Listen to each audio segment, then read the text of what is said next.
তো বলবে বাপরে বাপ, এই মহিলার সাথে ঘর করবো কেমনি, ওই বাসর থুয়া ছেলে পালাবে। আমাদের সমাজে মেয়েদের অধিকার আমরা নানাভাবে বলন্টিত করি এবং নষ্ট করি, তাদের মহর ঠিক মতো দেই না।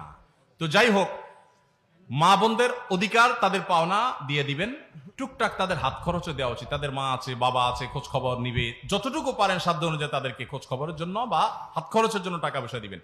যদি কোনো স্বামী ন্যায্য পাওনা না দেয়, সংসারে খরচের টাকাও না দেয়, তাহলে সেক্ষেত্রে তার পকেট থেকে টাকা স্ত্রী নিতে পারেন।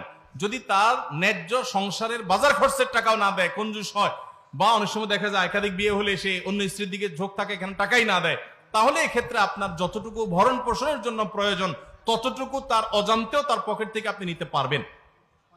কিন্তু আপনি চাইনিজ খাওয়ার জন্য, মার্কেটিং করার জন্য, আপনার বোনের ছেলে মেয়েকে জামা কাপড় কিনে দেওয়ার জন্য আর ফাও খরচ করার জন্য স্বামীর পকেট থেকে না বলে টাকা চুরি করলে সেটা কিন্তু জায়েজ হবে না, এটা মনে রাখতে হবে।